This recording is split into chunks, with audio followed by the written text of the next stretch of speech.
Hey everyone, Brendan here again. We're looking at our early summer kit today. So we've had a lot of progress, a lot of things are growing.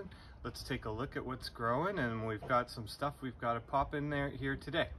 All right, so a lot of our stuff has come up here, so let's just take a look and see what's going on. We've got our peas here that are coming up very nicely, all along the north side. We've got a cilantro here.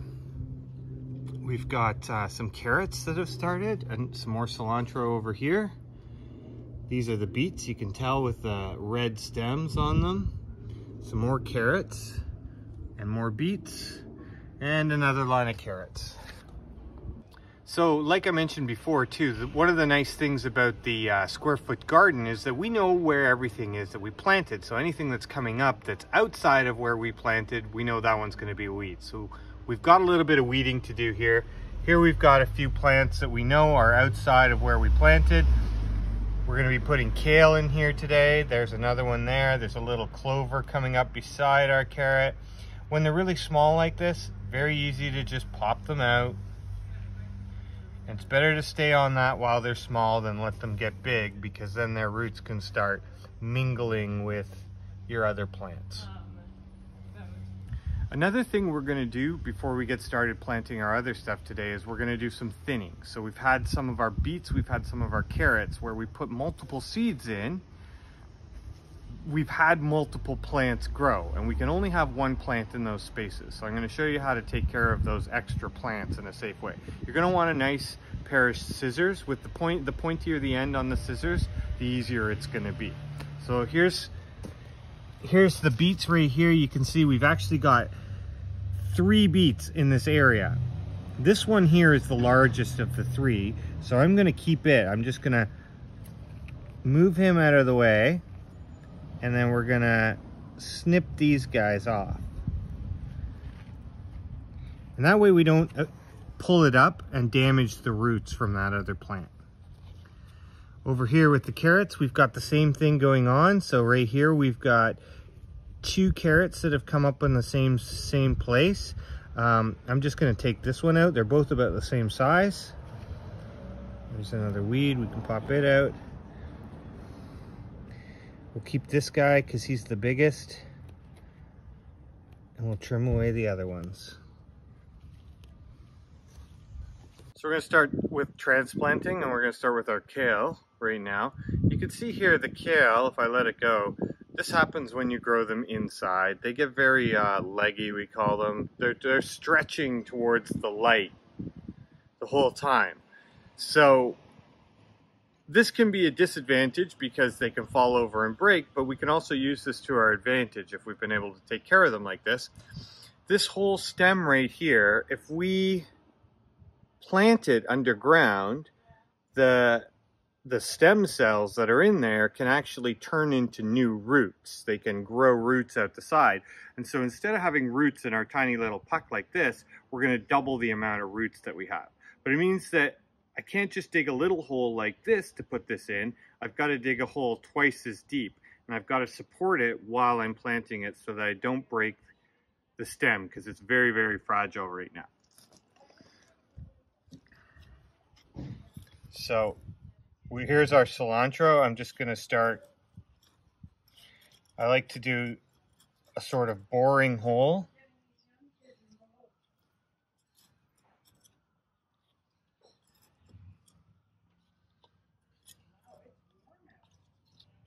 And that should be deep enough. I'm going to just test it out.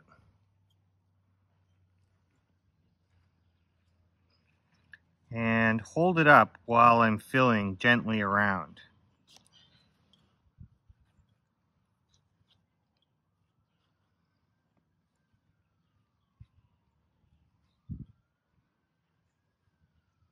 There we go. Now it'll stay up on its own as well and won't fall over and break. So we'll do that same with the last 3 of our kale that we've got placed already right here. So we're going to do our lettuce now, and you know, the same kind of thing. It's very leggy in that it's stretched out, but the problem with the lettuce is we don't have as much stem. So we're only going to come up to the first set of seed leaves with our hole, with our soil. These will be a little floppy at first, but now that they're in the ground and the roots start to you know, expand into their new space, these will perk up quite a bit, you'll see. Same process as with the kale that we just did. We'll bore ourselves a little hole.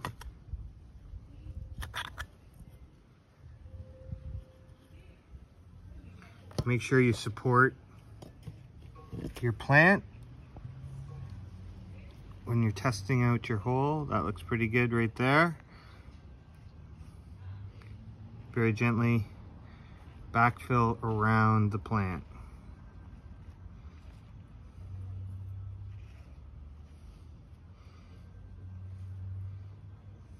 And if you push it in just a little bit, you can see it's actually perking up already. Okay, last transplant we're going to be putting in for today is the bok choy. You can see, as same as with the kale, it's gotten quite leggy, so we can go and plant that one in quite a bit and double the amount of roots that we've got.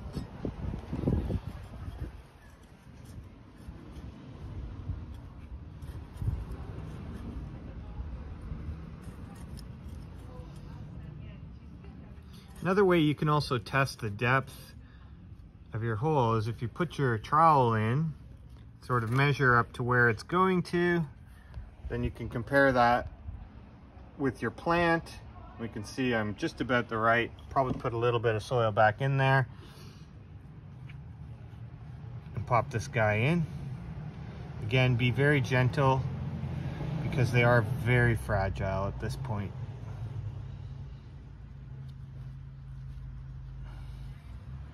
Pack it in a little bit, keep it standing up. There we go. So the one thing that we're missing right now, if you're looking and following along with your plan, is the scallions. Ours didn't grow. So I'll be going down and grabbing a few of those from the store later on and popping them in. They're gonna go right beside your cilantro if you're looking at the plan. So we've got 4 of those to go in. You could get chives if you wanted as well, and sort of, they usually come in a big bunch, and so you could break them up a little bit and plant them. Chives or green onions, either of those are gonna work.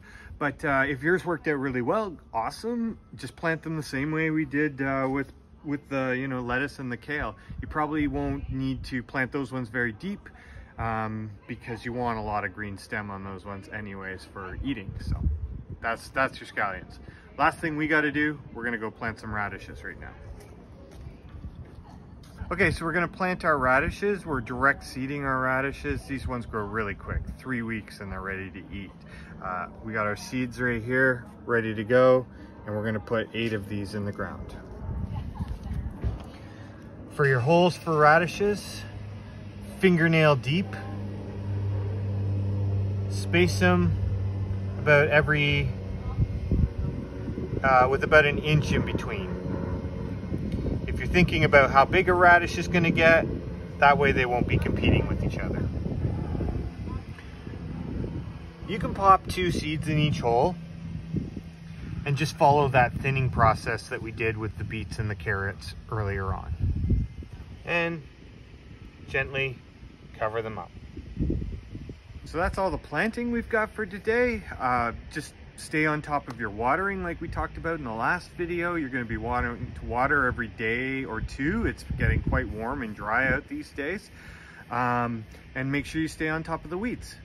We'll be back in 3-4 weeks. We'll show you how to harvest and how to make the recipes that we got there. Good luck.